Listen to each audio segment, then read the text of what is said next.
vemos en esta ilustración, en esta imagen, es, eh, es el conjunto de clasificaciones artificiales de la complejidad y la diversidad de los animales. Aquí tenemos varios elementos.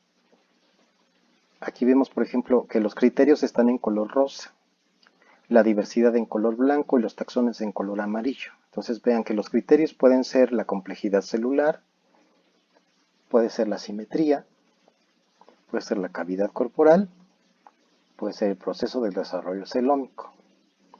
Entonces, en el aspecto de la complejidad celular, los animales son clasificados como agregados, diblásticos y triblásticos. También quiero hacer la acotación que estas palabras en blanco son la clasificación artificial a la que se refiere este asunto, el título de esta carta, ¿no? Los agregados, los diblásticos y los triblásticos serían una clasificación artificial. Los radiata, los bilateria serían otra clasificación artificial y así, en fin, ¿no? Entonces, todas estas palabras en blanco son clasificaciones artificiales. La primera parte de un criterio respecto a la complejidad celular. Por eso, aquí vuelvo a repetir, los animales se pueden clasificar en aquellos que son agregados, en los diblásticos y en los triblásticos, que corresponden con lo que habíamos revisado acerca de que los agregados son grupos celulares diferenciados. El caso de las esponjas que vemos aquí, ¿no? Vean, aquí está el filo porífera, que sería un taxón. En el caso de los diblásticos estarían los animales que tienen órganos en tejidos, y en el caso de los triblásticos, los que tienen sistemas de órganos, que serían los más complejos. Ok. En cuanto a los diblásticos, tenemos que solamente se presentan animales de tipo de con tipo de simetría radial. Aquí vemos otro criterio, la simetría. Aplicando este criterio de la simetría, nosotros distinguimos a los animales de simetría radial y los animales de simetría bilateral. En general, los organismos, los animales de simetría radial, son conocidos como el grupo de los radiata, mientras que los organismos, o los animales, en este caso de simetría bilateral, son conocidos en conjunto como los bilateria. Los animales de simetría radial, vemos aquí ejemplos de los filos, más bien los filos que son considerados de simetría radial, como son los nidarios y los tenófora. Son cosas distintas. Aunque ambos son nombrados en inglés como jellyfish, o sea, peces gelatina, son grupos distintos, los nidarios de los tenóforos. Y esos tienen simetría radial. En conjunto, estos dos grupos serían el grupo de los radiata. Ahora, triblásticos nos conecta con los animales de simetría bilateral, que en conjunto son los bilateria. Y estos bilateria vamos a tener otra clasificación dentro de este grupo de los bilateria en función de la cavidad corporal. O sea, el criterio es cavidad corporal, donde nos encontramos con los animales que no tienen celoma, los animales que tienen, entre comillas, un falso celoma, y los animales que tienen un verdadero celoma. Por eso se les llama así: acelomados, pseudocelomados y celomados. Acuérdense que estos son nombres antiguos, y esos nombres antiguos dependen mucho de los nombres que se daban a los animales en ese tiempo considerados como superiores, que serían en este caso los celomados, en una cierta escala. Entre los acelomados sabemos que no tienen una cavidad corporal, pero todos ellos son triblásticos, si se dan cuenta. Aquí está, triblásticos de simetría bilateral, y entre ellos están los que no tienen celoma, los que tienen un celoma falso y un celoma verdadero. Estoy utilizando las palabras del lenguaje antiguo, ¿vale? Entonces, en los acelomados tenemos estos dos ejemplos, los platelmintos y los nemertinos. Los acelomados no tienen una cavidad corporal. Su cavidad corporal es sustituida por el medio del mesodermo, el desarrollo del mesodermo, ocupando el espacio blastocélico. Mientras que en los pseudocelomados, como estos ejemplos de los nemátodos y los rotíferos, el espacio del el blastocele nunca desaparece, se conserva en las formas adultas. Mientras que en los celomados, las células del mesodermo desarrollan bolsas celómicas, una serie de nuevas cavidades. Entonces los ejemplos aquí que vemos de los nemátodos y los rotíferos para el grupo de los pseudocelomados no son los únicos, eso es importante tomarlo en cuenta. Hay más, aquí nada más les estoy brindando algunos ejemplos de lo que son los pseudocelomados. Hay otros filos que pueden ser considerados en esta categoría. En el caso de los celomados, tenemos una liga más hacia el conjunto, o más bien la diversidad de los celomados, que estarían constituidos por el grupo de los protostomados y el grupo de los deuterostomados. Esto con referencia al criterio de los procesos del desarrollo celómico. Y así vemos que los protostomados aquí están ejemplificados solamente con 3 filos, pero hay más, nuevamente.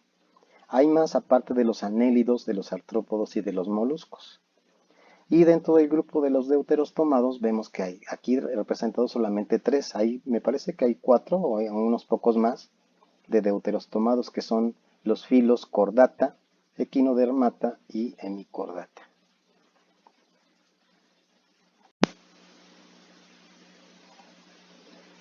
Les traigo esta imagen de los personajes de Bob Esponja porque hay una representación interesante del reino animal.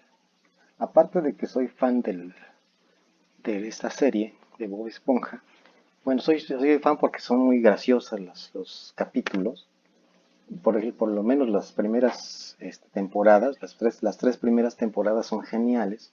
Pero bueno, aparte de eso, vemos cosas interesantes en esta diversidad representada en forma de bikini con los personajes principales. Claro, hay otros más que podrían ser también interesantes. Pero aquí vemos, por ejemplo, la representación de varios filos. En el caso de Bob Esponja, que es el protagonista de la serie, sería Porífera. Vemos a Don Cangrejo y a Plankton como representantes del filo Artrópoda. Vemos representantes del filo Molusca como son Calamardo y Gary. Vemos un representante del filo Equinodermata que sería Patricio y un representante del filo Chordata que sería Arenita. ¿Vale? Entonces hay una diversidad aquí y hay complejidades distintas. Y graciosamente el protagonista de la serie, Bob Esponja, sería el nivel de organización celular más simple, que sería el de agregados. ¿Vale? Y el resto de estos organismos que vemos aquí representados serían grados de complejidad más altos, que serían de sistemas de órganos. Aquí vemos varios grados de complejidad celular, pero cualquiera que sea el grado de complejidad celular, los organismos animales son pluricelulares y son, bueno, tienen evidentemente diferentes grados de complejidad, pero cualquiera que sea el nivel el grado de complejidad, todos estos animales mantienen constantes las condiciones internas y satisfacen las necesidades a escala celular. Es decir, cada célula tiene que ver satisfechas sus necesidades fisiológicas, sus necesidades para seguir viviendo, ¿no? Entonces eso es interesante. Por eso aquí les puse que los organismos pluricelulares, en el caso de los animales, mantienen constantes las condiciones internas y satisfacen las necesidades de las células participantes.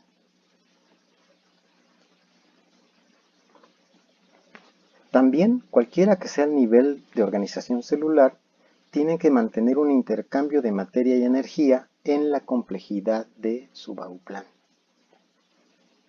O sea, cualquiera que sea la complejidad, tienen que mantener ese intercambio en un hábitat específico. Y a eso viene algo interesante. Por ejemplo, en el caso de Gary, tiene las características típicas de un caracol terrestre. La posición de los ojos, que es en el ápice o en la punta de los tentáculos, es típico de los caracoles terrestres. No hay un caracol marino que tenga los ojos en la punta de los tentáculos. Entonces eso me ayuda a identificar que Gary es un caracol terrestre. Y bueno, aquí lo gracioso es que está en el mar, ¿no? En fondo de bikini y no en tierra. Entonces ya se debe haber muerto por deshidratación este pobre Gary. Otras cosas, déjame me acuerdo. Arenita, en el caso de Arenita, bueno, pues Arenita por eso tiene un casco, ¿no? Porque pues, está en fondo de bikini donde no podría sobrevivir de manera natural. O sea, si le quitan el traje a Arenita, se va a morir ahogada. ¿Vale? Entonces, todos estos animales mantienen este intercambio de materia y energía en la complejidad de su bauplan, pero en su hábitat en el cual están capacitados, digamos, fisiológicamente para sobrevivir. De tal manera que cualquier animal tiene que integrarse a un ambiente y a una ecología determinada, cosa que estos personajes se saltan, ¿no? Bueno, en el caso de Gary, el caso de Arenita, los demás pues sí son marinos, ¿vale? Entonces, ¿quiénes son los eumetazoa? Los eumetazoa son aquellos animales que proceden, su complejidad corporal procede a partir de las capas germinales iniciales del embrión. Nos referimos a este asunto del endodermo, del mesodermo y del ectodermo. Aquí vemos, por ejemplo, el grupo de los animales diblásticos que llegan a presentar órganos en tejidos. Dado que solamente tienen dos capas embrionarias, endodermo y ectodermo, pues solamente desarrollan órganos en tejidos, no van más allá de la complejidad. Mientras que el resto de los animales que vemos aquí en esta imagen son triblásticos. Son más complejos, dada la implicación del mesodermo, formando bolsas o formando órganos. ¿Vale? Entonces aquí tenemos, por ejemplo, los acelomados representados por este platelminto, esta planaria, este conjunto de dos pseudocelomados, aunque hay muchos más, están los rotífera y están los nematoda. Y en el caso ahora de los celomados, aquellos que tienen bolsas celómicas, están aquí representados por, en este caso está el filo Anélida, el filo Equinodermata, el filo Molusca, con este pulpo, y el filo Artrópoda. Todos son del grupo de los celomados. ¿Qué más? Ya se me olvidó qué más les iba a comentar de esta, pero ahorita me acuerdo. Bueno, entonces, el término eumetazoa se refiere a los animales verdaderos. Otra vez una palabra antigua, eumetazoa. La zoología partió del conocimiento de los animales complejos, en este caso de los vertebrados. Los eumetazoa son animales que desarrollan su complejidad a partir de dos capas embrionarias como mínimo. No hay animales de una sola capa corporal. A partir de dos capas corporales embrionarias se generan los órganos, por eso aquí hablamos de una organogénesis. Organogénesis a partir del endodermo y del ectodermo, básicamente. Pero hay animales que llegan a hacer una organogénesis a partir también del mesodermo. Sería otro grado de complejidad, ¿no? Y todos estos animales tienen una cámara digestiva, ya sea un saco o un tubo. Entonces, cuando hablamos de eumetazoa estamos hablando de animales verdaderos y de que estos animales verdaderos conforman verdaderos tejidos en su complejidad celular. ¿Qué es un tejido? Bueno, pues un tejido puede ser varias cosas, pero dentro de ellas es que conforman un conjunto de células organizadas. Y esas células organizadas pueden ser de uno o de varios tipos. Los tejidos dan forma y estructura a una superficie y a un órgano. Y también esas células, ese conjunto de células organizadas, presentan una o varias funciones comunes. O sea, son capaces de hacer una o varias cosas. ¿Cuáles son los verdaderos tejidos en los animales? Bueno, se consideran los epitelios, el tejido epitelial, el tejido muscular y el tejido nervioso. Aunque hay otros tejidos, por ejemplo, aquí les podría mencionar el tejido conjuntivo, que es común en los animales. Otros tejidos como el tejido óseo, bueno, sí existen, pero solamente en el caso de los vertebrados. Sí, recuerden que este curso es de invertebrados y en general de los animales, así que estos serían los tres tipos fundamentales de tejidos animales. No quiere decir que no haya otros, sí hay otros, pero consideremos a todos los animales en este caso. Así que los epitelios entonces son un tipo de tejido verdadero, ¿vale? Y los epitelios son un tejido que estructura la superficie de los animales, así como cavidades y conductos del organismo. Todo eso está constituido por tipos de epitelios. Hay una gran diversidad de epitelios. De hecho, el tejido epitelial es el más diverso de los diferentes tipos de tejidos.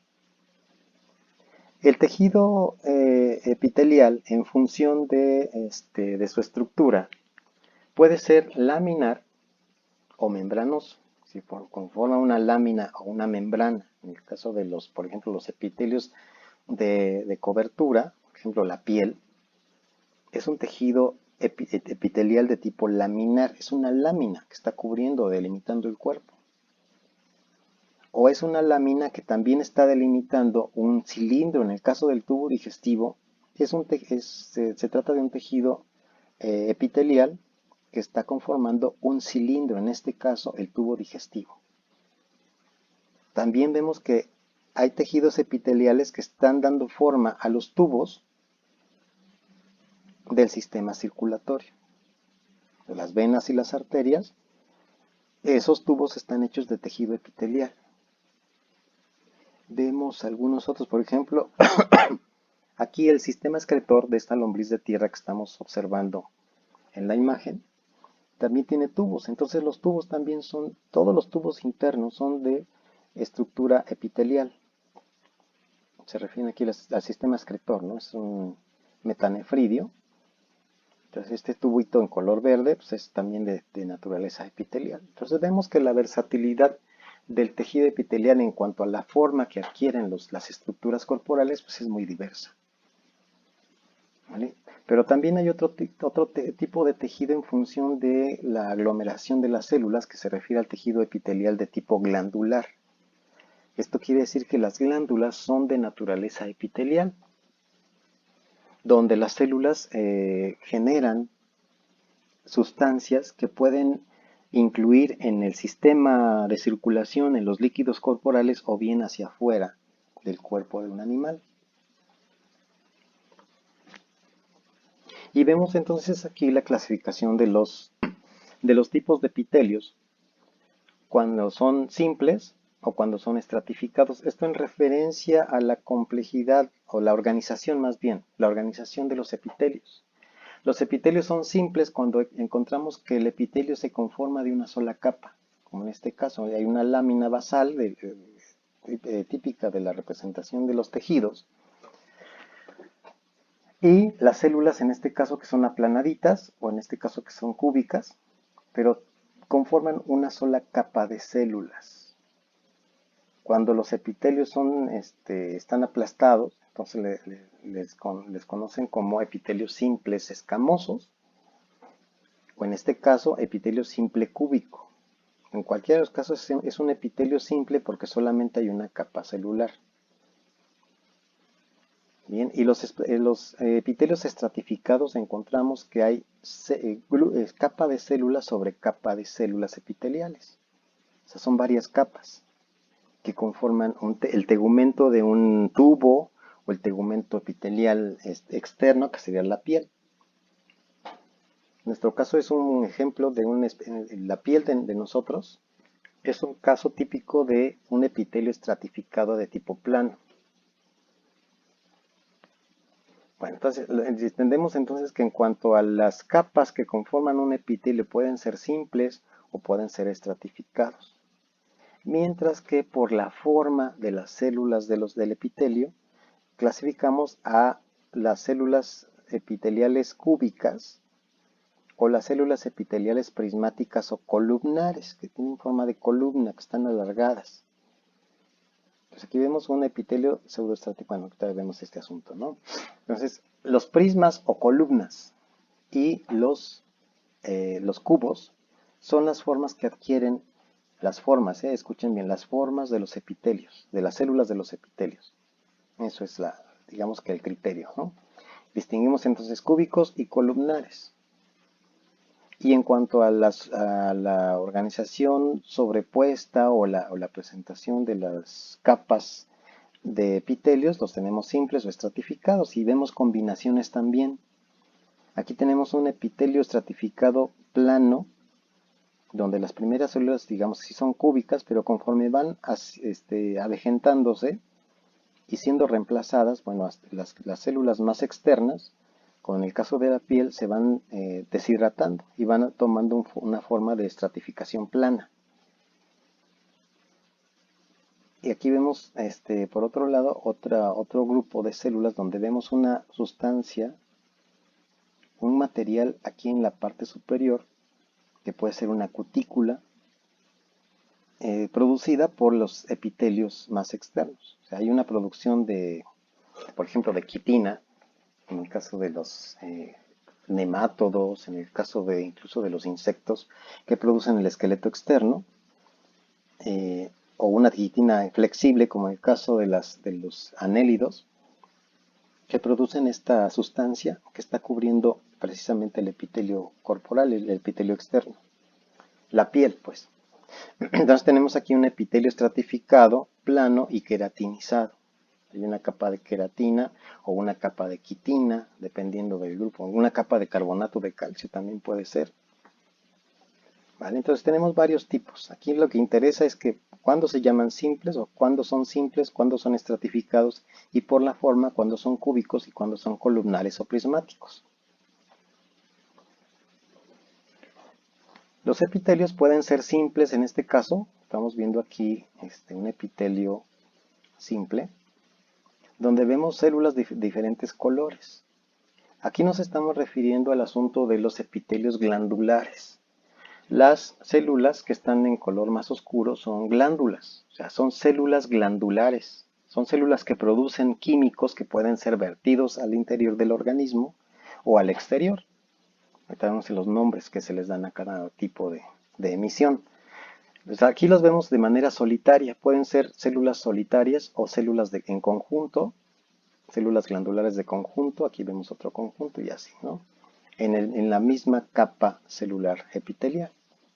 Pero hay otros conjuntos glandulares, o sea, epitelios glandulares, que pueden conformar huequitos en la parte externa. Y aquí se producen sustancias que obviamente van hacia el exterior. Por ejemplo, una glándula sudorípara sería una célula que emite sustancias químicas al exterior. En este caso, agua y sales. Mientras que vemos aquí otros tipos glandulares que se meten más hacia el interior del organismo, provocando una aglomeración de estas células, produciendo más material. ¿Vale? Y aquí vemos otros tipos de glándulas, esta que se mete mucho más en el cuerpo del organismo, o sea, la capa de células epiteliales ingresa en este plegamiento más marcado. Más marcado, por ejemplo, esta glándula intraepitelial, que ya está considerándose más adentro. Esta está mucho más adentro, pero sigue formando parte de la piel del animal. Y vean que estas están produciendo sustancias que van hacia afuera. Entonces son glándulas de tipo exocrina. ¿Sale? Entonces, pero hay otras glándulas, resultado de la organogénesis del ectodermo, del mesodermo o del endodermo, que van a parar al interior del cuerpo de los animales. En este caso vemos una glándula endocrina, en donde las células epiteliales están vertiendo sus productos, en este caso a los vasos sanguíneos, a los capilares.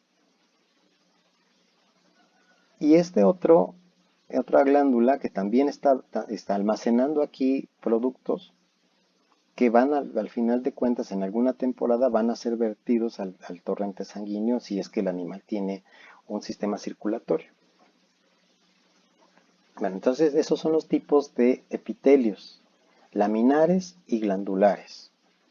¿Sale?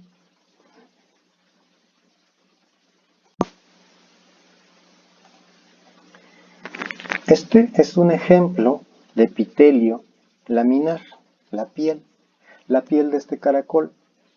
En este caracol la piel repito, es un epitelio laminar que se constituye como una cubierta del cuerpo, una pared que da el límite a la forma externa de este animal.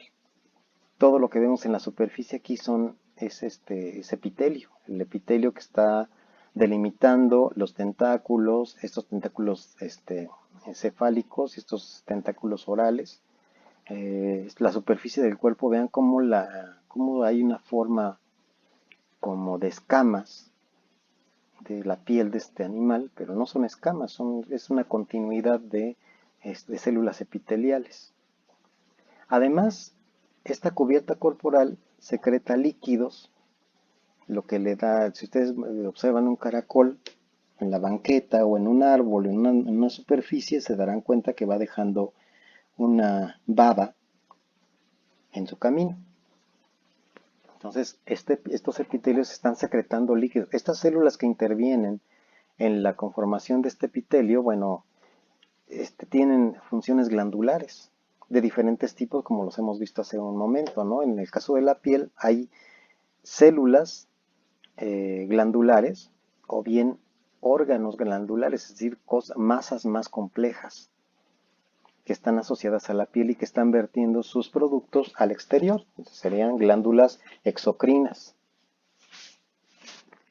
Entonces hay una secreción de líquidos y hay otras células que particularmente en este caracol, en una cierta región, están secretando carbonato de calcio, lo que está dando forma a la concha.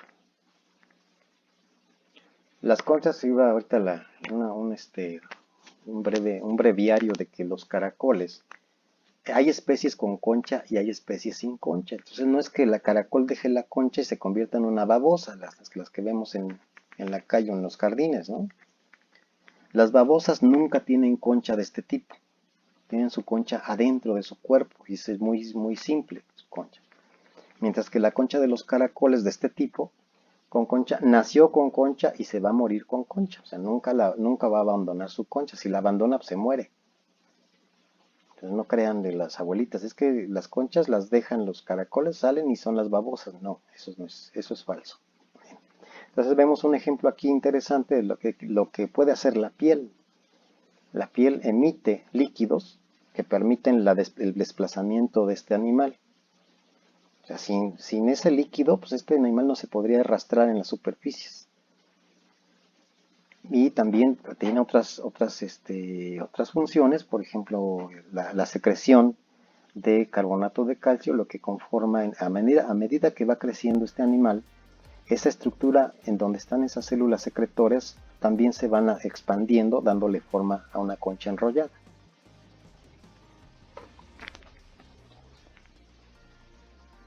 Bueno, entonces aquí entraríamos a la segunda parte, que ya el video está en circulación, y aquí terminaremos esta parte, la primera parte de la unidad 3.